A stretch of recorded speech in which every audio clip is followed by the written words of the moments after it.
तो रात 10 बजे के बुलेटिन की शुरुआत करेंगे आज के दिन की सबसे बड़ी खबर के साथ। रायपुर के गुड़ियारी इलाके में ट्रांसफार्मर के गोदाम में भीषण आग लगी और इस पर एसडीआरएफ की टीम ने काबू पा लिया। आग की वजह से गोदाम में रखे ट्रांसफार्मर जलकर राख हो गए। वहीं मौके पर पहुंचे मुख्यमंत्री विष्णुदेव साय और मंत्री बृजमोहन अग्रवाल ने स्थिति का जायजा लिया। इससे पहले रायपुर लोकसभा सीट से बीजेपी के लोकसभा प्रत्याशी बृजमोहन अग्रवाल और सांसद सुनील सोनी भी मौके पर पहुंचे थे जायजा लेने के लिए। इस दौरान उन्होंने जिला और पुलिस प्रशासन को घटनास्थल के आसपास रहने वाले लोगों के खाने और ठहरने का इंतजाम करने का निर्देश दिया।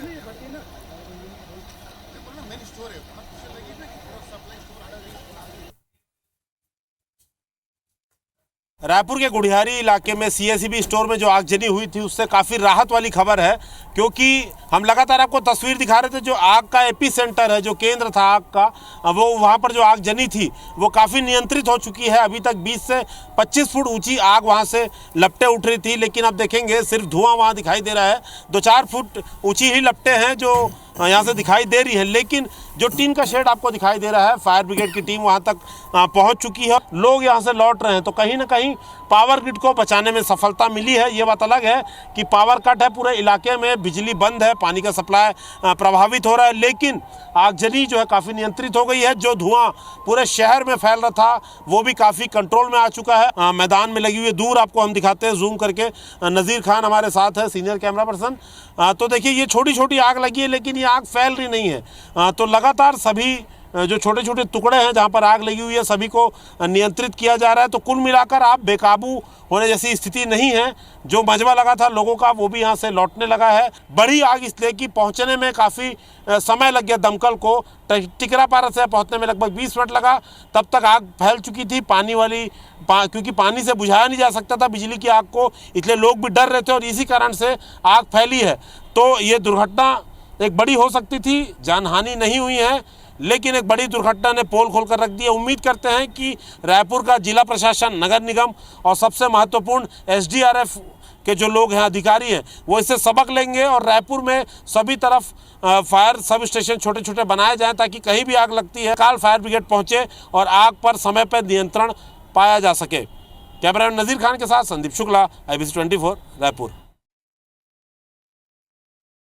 आप यहाँ पर पहुंचे, एक भीषण आग थी, कई घंटों से इस पर आग पर काबू पाने का प्रयास किया जा रहा था और अभी निश्चित रूप से सफलता यहाँ पर मिली। आपसे लोगों से बातचीत भी हुई होगी।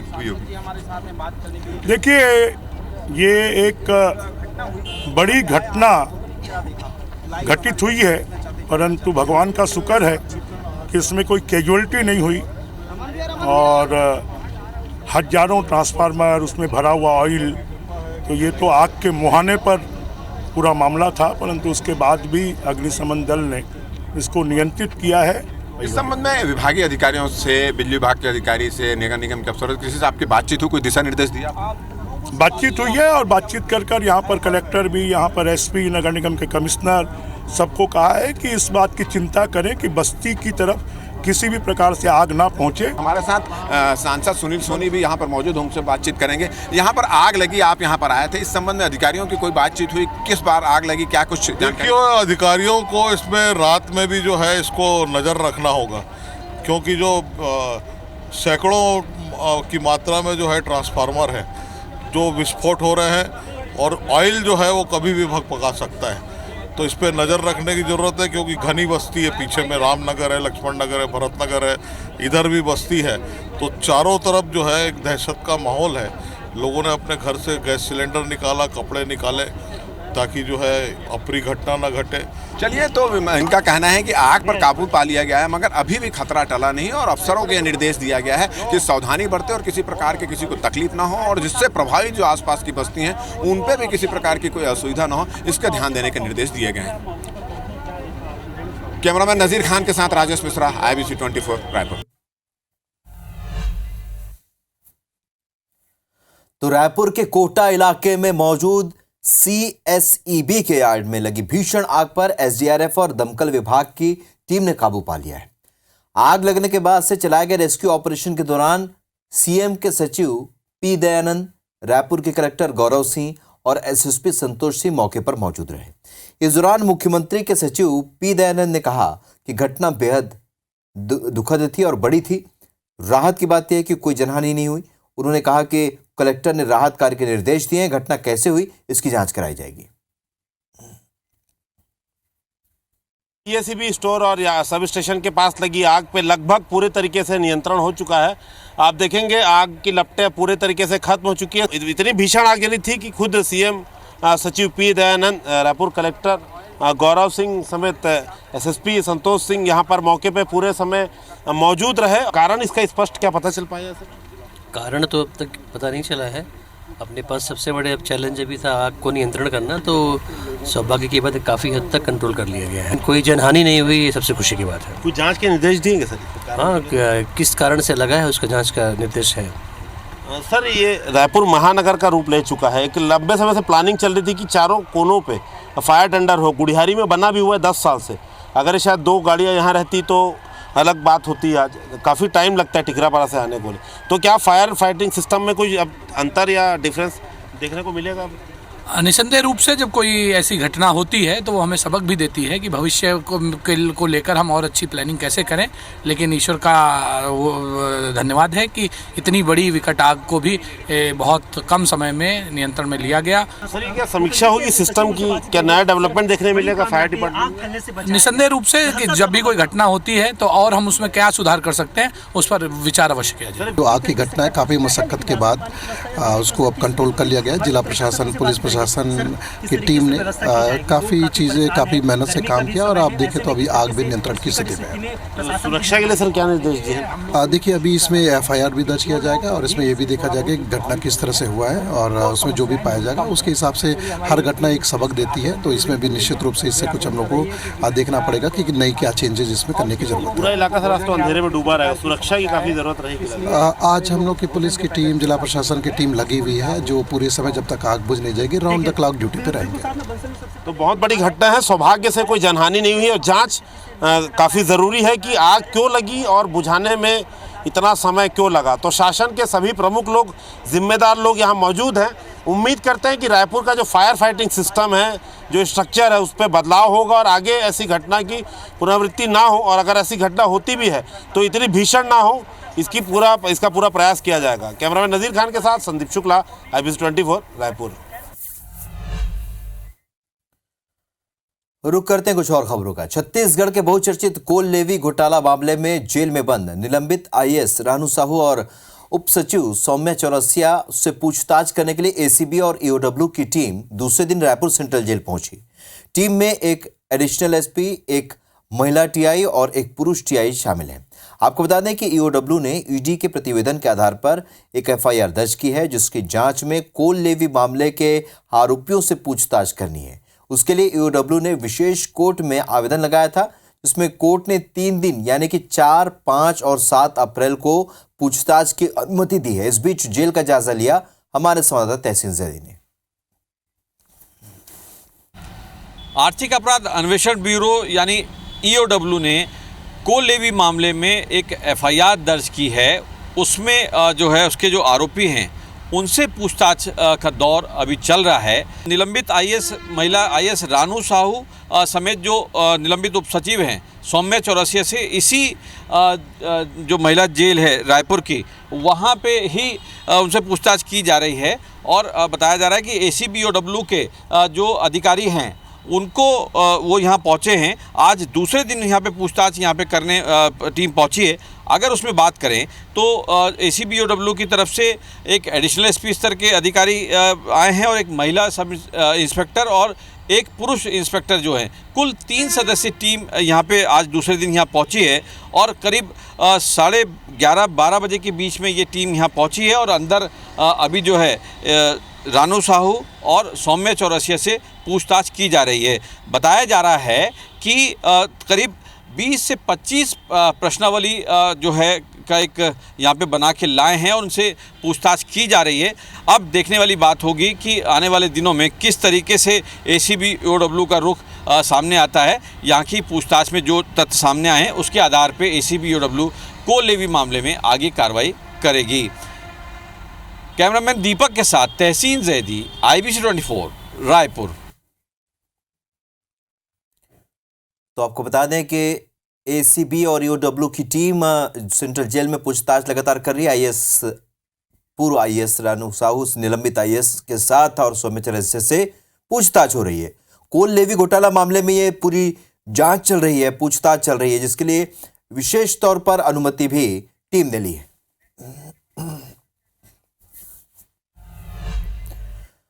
और इस बीच रुक करेंगे भोपाल से मिली बड़ी खबर का, जहां पर बीजेपी के ऑफिस में पहुंचे इस वक्त दीपक सक्सेना। बीजेपी में शामिल होने को लेकर उन्होंने बयान दिया है।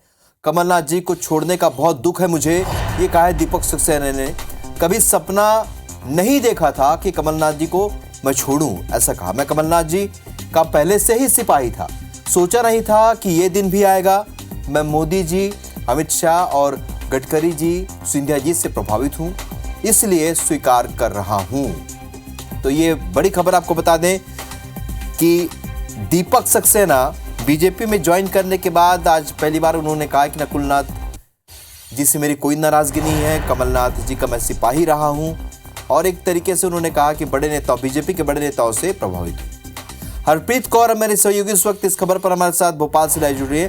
हरप्रीत, बीजेपी में शामिल होने के बाद ये पहला बयान अपन देखा जाए तो, क्योंकि जिस तरीके से माना जाता था कि वो कमलनाथ के सिपाही, और उन्होंने माना है इस बार, क्या कह रहे हैं?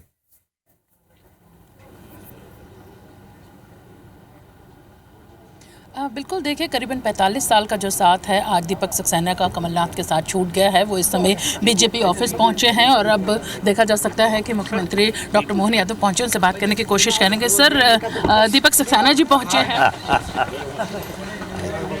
बिल्कुल, देखिए अभी फ़िलहाल मुख्यमंत्री यहाँ पर कुछ कह नहीं रहे हैं। हालांकि अब वो बीजेपी ऑफिस यहाँ पर पहुँचे हैं और इससे पहले दीपक सक्सेना यहाँ पर पहुँचे थे। जैसा कि दीपक सक्सेना के कयास पिछले कई दिनों से लगाए जा रहे थे कि वो बीजेपी ज्वाइन कर सकते हैं। 45 साल का लंबा साथ, यहाँ पर खुद दीपक सक्सेना ने कहा कि मैं पहले दिन से उनसे जुड़ा हुआ सिपाही हूँ और आज मुझे खुद कांग्रेस छोड़ने का यहाँ पर दुख हो रहा है। 4 बार के विधायक कांग्रेस के छिंदवाड़ा से दीपक सक्सेना रह चुके हैं, इसके साथ ही 2 बार के मंत्री वो रह चुके हैं और लंबा जो साथ है उनका कमलनाथ के साथ था। कयास ज़रूर पिछले कई दिनों से लगाए जा रहे थे और इस बात की पुष्टि उस समय भी हुई थी जब 21 मार्च को उनके बेटे अजय सक्सेना ने बीजेपी ज्वाइन कर ली थी। उस समय भी ये बात आई थी कि दीपक सक्सेना भी बीजेपी ज्वाइन कर सकते हैं और उसी दिन उन्होंने कांग्रेस के सभी पदों से इस्तीफा भी दे दिया था। उसके बाद 26 मार्च को उनके घर खुद डॉक्टर मोहन यादव पहुँचे थे मुख्यमंत्री, और इसके साथ ही प्रहलाद पटेल मंत्री पहुँचे थे, मंत्री कैलाश विजयवर्गीय पहुँचे थे, प्रदेश अध्यक्ष बी डी शर्मा पहुंचे थे। तब भी इस बात यहाँ पर पुष्टि हो गई थी कि अब किसी भी समय दीपक सक्सेना बीजेपी का हाथ दामन थाम सकते हैं। उसके बाद बीते मंगलवार की अगर बात की जाए तो कमलनाथ दीपक सक्सेना के घर पहुंचे थे, लेकिन आज अब दीपक सक्सेना बीजेपी ऑफिस पहुंच चुके हैं और अब उन्होंने बिल्कुल साफ कर दिया है कि जल्दी वो बीजेपी की सदस्यता लेने जा रहे हैं। हरप्रीत, दीपक सक्सेना के इस बयान के क्या मायने निकाले जाए और जो फिलहाल स्थिति कांग्रेस के भीतर जो बनी हुई है उसे किस तरीके से देखा जाए? क्योंकि आस्था तो जता रहे कमलनाथ पर दीपक सक्सेना, नकुलनाथ पर आस्था जता रहे, कोई नाराजगी नहीं कह रहे, लेकिन क्या ये माना जाए कि कांग्रेस में ही ये सब चीजें ठीक नहीं चल रही, जिसकी वजह से ये स्थिति लगातार बन रही? बड़े नेता और कहा जाए कि जो सिपाही कहते हैं अपना, वो भी पार्टी छोड़ रहे हैं।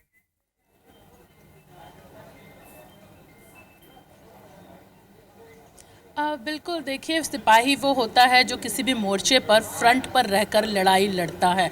उन्होंने खुद को ना सिर्फ कांग्रेस का सिपाही बल्कि कमलनाथ का भी यहाँ पर खास बताया। जैसे कि हमने पहले भी कहा कि 45 साल का ये साथ आज छूटा है। आज उन्होंने कांग्रेस का हाथ छोड़कर बीजेपी का दामन थामा है और अब से कुछ देर बाद वो सदस्यता यहाँ पर बीजेपी की ले सकते हैं। उन्हें सदस्यता दिलाने यहाँ पर खुद मुख्यमंत्री डॉक्टर मोहन यादव पहुँचे हैं। हालांकि उन्होंने ये बात भी कही है कि मुझे इस बात का बहुत दुख है, मैं दुखी हूं कि मुझे उनका साथ छोड़ना पड़ा, लेकिन कोई नाराज़गी नहीं है। पिछले कुछ दिनों की बात करें तो मध्य प्रदेश में भी कांग्रेस के कई बड़े नाम, कई दिग्गजों ने कांग्रेस का हाथ छोड़कर बीजेपी का दामन थामा है और उसके बाद एक बड़ा झटका कहा जा सकता है ना सिर्फ कांग्रेस बल्कि कमलनाथ के लिए कि आज दीपक सक्सेना बीजेपी ज्वाइन कर रहे हैं। एक बड़ा जो साथ जो है वो माना जाता है 2018 के मध्य प्रदेश विधानसभा चुनाव में में ये वही दीपक सक्सेना है जिन्होंने छिंदवाड़ा में जीत हासिल की थी विधानसभा चुनाव में, और उसके बाद उन्होंने इस सीट से इस्तीफा दिया था, जिसके बाद इसी सीट से कमलनाथ ने चुनाव लड़ा था और उसके बाद वो मुख्यमंत्री बने थे। यानी अपनी विधायक को उन्होंने कमलनाथ के लिए न्यौछावर कर दिया था। देखा जा सकता है, मैं अपने कैमरा पर्सन से कहूँगी कि अब मुख्यमंत्री और उसके साथ ही यहाँ पर अब जो नेता हैं उनका इस ऑफिस से निकलना शुरू हो गया है, और उनके साथ ही अब ये सभी उस जगह पर जा रहे हैं जहाँ पर आज दीपक सक्सेना बीजेपी की सदस्यता लेने वाले हैं। मुख्यमंत्री डॉक्टर मोहन यादव यहाँ पर पहुँच रहे हैं। अब से कुछ देर पहले ही वो बीजेपी ऑफिस पहुँचे हैं। उसके साथ ही दीपक सक्सेना कुछ देर पहले यहाँ पर पहुँचे थे और उन्होंने साफ कर दिया था कि वो प्रधानमंत्री नरेंद्र मोदी, इसके साथ ही गृह मंत्री अमित शाह और इसके साथ ही नितिन गडकरी जो केंद्रीय मंत्री हैं, उनकी नीतियों से बहुत ज़्यादा प्रभावित है, और यही वजह है कि उन्होंने आज बीजेपी ज्वाइन करने का जो फैसला है वो यहाँ पर लिया है। मुख्यमंत्री यहाँ पर आते हुए नजर आ रहे हैं, उनसे बात करने की यहाँ पर कोशिश करेंगे। सर, दीपक सक्सेना जी आज बीजेपी ज्वाइन कर रहे हैं, हालांकि वही है कि अभी वो फिलहाल यहाँ पर कुछ बोल नहीं रहे हैं और बीजेपी की सदस्यता लेने के बाद ज़रूर वो यहाँ पर मीडिया से बात करेंगे। लेकिन देखा जा सकता है कि मंच पर मुख्यमंत्री डॉक्टर मोहन यादव पहुँच चुके हैं और अब से कुछ देर बाद ही यहाँ पर दीपक सक्सेना बीजेपी की सदस्यता ले सकते हैं। इसके साथ ही इस हॉल में बड़ी संख्या में छिंदवाड़ा से कांग्रेस कार्यकर्ता पहुँचे हैं। ये कांग्रेस कार्यकर्ता भी आज बीजेपी की सदस्यता यहाँ पर लेंगे। हालांकि अभी और कितने विधायक छिंदवाड़ा के बीजेपी ज्वाइन कर सकते हैं, इस सवाल पर ज़रूर दीपक सक्सेना ने कुछ भी कहने से इनकार कर दिया था। उन्होंने यहाँ पर कुछ भी जवाब यहाँ पर नहीं दिया था, कुछ भी कहने से उन्होंने इनकार किया था। ठीक पीछे यहाँ पर देखा जा सकता है कि मुख्यमंत्री डॉक्टर मोहन यादव यहाँ पर पहुँच चुके हैं, मंच पर वो बैठ चुके हैं और बस अब से कुछ देर बाद ही दीपक सक्सेना यहाँ पर बीजेपी की सदस्यता ले सकते हैं। जी बिल्कुल, और ये लाइव तस्वीरें और ये बदलते घटनाक्रम में लगातार कांग्रेस को बड़े बड़े झटके लग रहे हैं। हरप्रीत, आप नजर बनाए रखेगा, अपडेट आपसे लेते रहेंगे। फिलहाल शुरू करेंगे राजनांदगांव से मिल रही बड़ी खबर का, जहां पर चरणदास महंत के खिलाफ कोतवाली थाने में एफआईआर दर्ज की गई है। धारा 506 के तहत मामला दर्ज कर लिया गया है। पीएम मोदी के खिलाफ विवादित बयान के चलते मामला दर्ज हुआ है। कांग्रेस के प्रत्याशी भूपेश बघेल के नामांकन रैली में उन्होंने जो भाषण दिया था, उस दौरान उन्होंने जो भाषा कही थी, जो बात कही थी, उस पर अब मामला दर्ज हो गया है। ये बड़ी खबर आपको बता रहे हैं। धारा 506 के तहत चरणदास महंत पर मामला दर्ज हुआ है। पीएम मोदी के खिलाफ विवादित बयान के चलते मामला दर्ज किया गया है।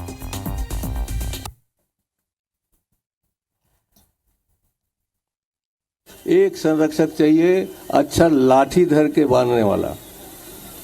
नरेंद्र मोदी के खिलाफ अगर कोई लाठी धर के खड़े हो सकते तो तुम्हारे सांसद खड़े हो सकते। हम लाठी धरैया आदमी चाहिए, नरेंद्र मोदी के मूड फोरैया आदमी चाहिए, और रात दिन तंग करके यहाँ ले चीन भेजने वाला आदमी चाहिए। और एक बार फिर रुक करेंगे उस बड़े सियासी घटनाक्रम का, भोपाल लिए चलते, जहां पर इस वक्त दीपक सक्सेना ने बीजेपी में प्रवेश कर लिया। इस वक्त की बड़ी खबर आपको बता रहे हैं। अब से कुछ देर पहले हमने तस्वीरें भी दिखाई थी आपको कि यहां पर मुख्यमंत्री पहुंच चुके हैं डॉक्टर मोहन यादव, और साथ में अब दीपक सक्सेना भाजपा में प्रवेश कर चुके हैं। बयान भी उन्होंने दिया, वो बयान भी हमने आपको बताया था कि कभी सपने में भी नहीं सोचा था कि कमलनाथ जी का साथ छोड़ना होगा, ये उन्होंने अपने बयान में कहा। और अब ये तस्वीरें हम आपको दिखा रहे हैं। दीपक सक्सेना ने भाजपा में प्रवेश कर लिया है। खुद मुख्यमंत्री डॉक्टर मोहन यादव ने उन्हें भाजपा में प्रवेश कराया है। तो आपको बता दें, भोपाल में इस वक्त बड़ा सियासी घटनाक्रम आपको दिखा रहे हैं और इस वक्त मुख्यमंत्री कुछ कह रहे हैं, वो भी हम आपको सुनवाते हैं।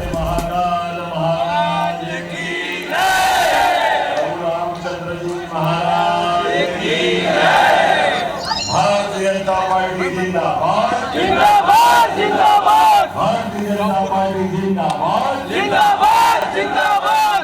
आज का दिन हमारे लिए कुछ खास है, और खास इतना खास कि जिनके कारण से यशस्वी प्रधानमंत्री माननीय नरेंद्र मोदी जी फिर एक बार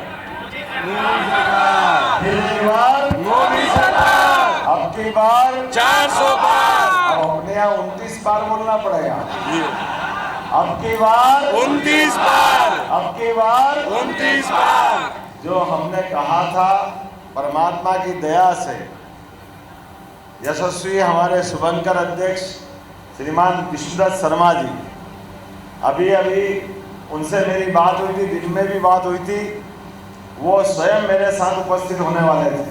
जोरदार तालियां उनके लिए भी आज के इस कार्यक्रम में ये मान के चल रहे हैं कि वो उपस्थित है। इसी कार्यक्रम में हमारे लोकसभा के मध्य प्रदेश के प्रभारी माननीय डॉक्टर महेंद्र सिंह जी, पूर्व मंत्री उत्तर प्रदेश सरकार, वो हमारे इस कार्यक्रम में मौजूद।